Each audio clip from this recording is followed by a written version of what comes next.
There's a couple things around this, and you do have to be smart. And I think that hopefully, we're delivering value here to those individuals listening. There is an education that's required in order to move forward.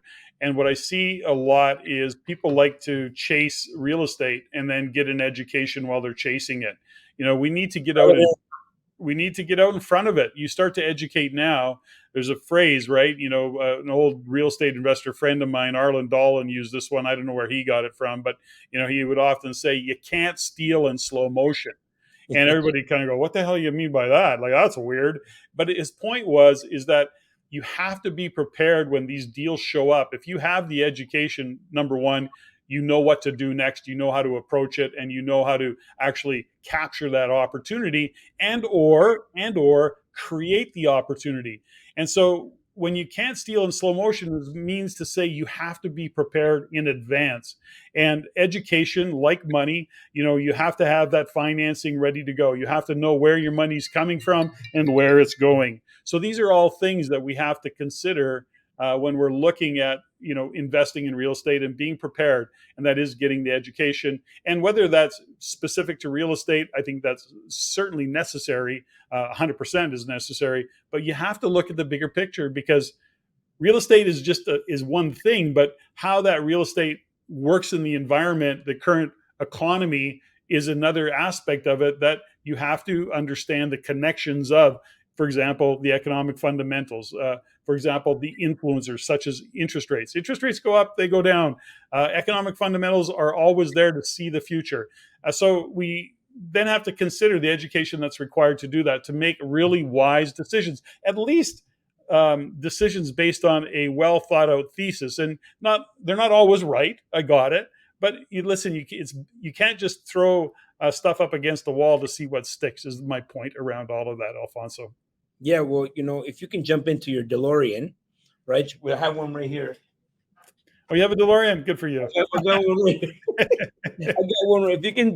If you can jump into this DeLorean and go back to April of 2020, yeah, and you found yourself, what would you say to yourself about real estate and what to do? Mm-hmm. If you're talking to yourself in 2020, April of 2020, what would you say to yourself? Well, that's so interesting. I don't know if you know this, but so RAIN, as in we do a lot of research, as you're aware, and we literally released our report on COVID in December of 2019. And we were looking, although we didn't know the impact, and we certainly didn't understand that they would shut the world down, we were already looking at that saying, what is the impact going to be of COVID? So that was already a conversation. In April of 2020, we were on stage very quickly. Well, our last event was March 7th in Calgary, 450 people in Calgary at one of our acre events. We then were shut down on March 15th. And, we pivoted very quickly because we were already doing Zoom. So for us, it was just whatever, invite people to the link because we were already totally engaged in it. But in April, to your point, in April 2020, we were saying to many is that we don't know what the opportunity is going to be, but this will open up the door to more opportunities in real estate than we've ever seen in this lifetime. And although I don't know if it was that true in terms of a lifetime, we realized that there was opportunities coming our way. There always is in chaos. There always will be in that chaos. That's how we viewed it. So to answer your question, coulda, shoulda, what, bought more real estate. So I guess that's the end of the day, right? So now we're in 2023, going into 2024, and this DeLorean shows up again, mm-hmm. and you jump out of it mm-hmm. from the future. What would your future self say to you now? My future self hasn't going to change the narrative. Again, I'm a little bit different phase of my life. So if you're asking me that question, I'm managing an existing portfolio. You're 29. What's that? I'm 29. I know. But I'm in a different phase of my managing my portfolio. So the point is, I would still add to my portfolio. again, I'm going to investigate and look at very, very strategically. So for me, I'm going to continue to invest in real estate. I'm not going to be hands-on in the trenches buying real estate. I'm actually tapping into things that are really more hands-off, but real estate focused, and opening up the Yes. doors of opportunity to put my capital to work. That becomes my strategy, given where I am in my life and what's going on. These opportunities come like this. No Yep. one was expecting COVID-19, and of course, no one is expecting for the government to deliberately try to put real estate into the gutter, right? No one was expecting these things, Yeah. and so you need to be educated. This is not even a chance for you. Don't have the time to try to figure this out on your own, and this is why we came together, because we're both educators in this industry, and who's ever listening to this, the first job is to get educated, not wait until the opportunities pass you and figure things out later on, or figure things out by making mistakes, because we've already made all the mistakes, right? You're still going to make your own mistakes. Yeah. But there's no time to wait, and you got to get educated in order to take advantage of the opportunities. People think you have to be in the right place at the right time. That's 100%. incorrect. You're always in the right place, and it's always the right time. You are just not aware of the opportunity, right? So the last time you were looking at a car, and you're like, oh, I like this car, and then all of a sudden you saw it everywhere, is because now you became aware Yeah. of that vehicle, of whatever it was. And so once you get around a group of people that are like-minded, where everyone's sharing the same education, you are now going to become aware of more opportunities than the average person. Well, yeah, that's so true. Community, culture, environment, those are my, really go to in terms of getting people to understand that when you surround yourself with like minded individuals who are, have similar aspirations, who see the world through the same lens as you do, that's where opportunities start to present themselves. And so we are both, many years later, we see it time and time again. And we also see where people just kind of fall off, they go away, they don't engage in the community, they don't create the financial future that they want, because they are, for whatever reason, distracted and going down paths that don't support what it is they're trying to achieve in that financial future. And real estate, let's face it, Alfonso, we look at different strategies, and some people are buying for income, others, income as in today income, others are investing for future income. Even understanding the difference between those two initiatives, or those two goals, is really important to the decision making process that we have.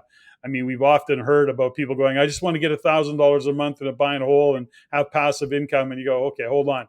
When do you think you're going to have that passive income exactly? Are you thinking that you're going to have it next month, next year, or are you really looking into the future, or do you need income for today? Totally different view of the world and strategies that you have to engage to do that. Again, to your point, when you get that education, you start to understand how to determine what it is that you need to do to achieve whatever goal you might have. That's kind of my Cole's notes of that. Nice. Well, I know that there's different ways of looking at life, and of course, we live in an economic planet, Yep. and it's fueled by consumerism, and there's nothing wrong with that, but there's the consumer mindset versus the investor mindset. Yeah. And you can't look at a problem with the same mindset that you got into it and expect a different result, right? You have to think laterally. You got to think outside of the box, right? And I think people, they become accustomed to that monthly income, or the income that comes in from their job, right? And the way I compare it is like the zoo lion versus the lion in the jungle. The zoo lion knows that at 12 o'clock the zookeeper is going to come in. It's going to come in with food, Mm-hmm. and the lion doesn't really have to do anything. They just know that that food is going to come in. And the problem is the lion is stuck in a cage, right? That's the problem. The good news is, got food every day at noon. The zookeeper comes in, and there's your meat. On the other hand, the jungle lion maybe doesn't have that meal exactly at noon, but when that lion eats, he's gonna eat real good, right? And he Mhm. can roam free in the jungle, and no one can dictate what he's supposed to do with his time. And so if you take that zoo lion and you put him in the jungle, he's not even gonna know how to survive. Mhm. And so that's the first step. Most people say, "Oh, I want to get $1,000 monthly income," right? Most of the time, people are looking at things from the consumer mindset. The consumer mindset says, "I need a monthly income of X, so I can pay X, X, X, X," right? Like they got everything is set up for that monthly income, right? Yeah. But if Mhm. you go into the investor mindset and the mindset of the jungle lion, I don't focus on how much I'm making per month. I know that money comes in chunks, right? And it goes into my corporations, and I don't even focus on how much I'm going to pay myself if my bills are paid or whatnot. I definitely have a team that can look at that, but Mhm. I'm looking for where's my next meal, right? I'm Mhm. going after where's the next chunk can it come from? Yeah.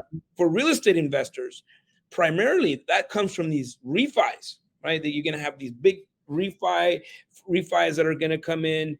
um, you know, Owning something for a long period of time, an asset. Like I have some assets that I've owned for over 20 years. Yeah. I've refied these things like 6 times already, Mhm. right? And so that's the investor mindset. It's not really focused on a monthly income. We're really focused on what is the return on investment, right? I can wait a year for someone, if I'm going to invest into someone's deal, they can come back a year. As long as there's more money that comes back than it went out, I'm good. And so those are two different distinct ways of thinking. And most people, they get caught up with I got to make $1,000 a month. I'm like, really? That's it? I'll give Mhm. you an example. We're hiring here, and I said, how much you want to make? The guy says, I want to make 60K. And he said it quickly, 60K. He knew exactly how much he wanted. I'm like, why 60K? He's like, well, my other job, they pay me 55. So I'm like, that's why you want to make 60K, right? So this is kind of where we get caught up with those monthly, you know, Yeah. monthly money that comes in, which is earned income, versus being an investor, a true investor. That you're not even focused on the income. Of course, income is important, but you Yep. quickly realize why Steve Jobs paid himself $1. Yeah. Love that analogy, by the way.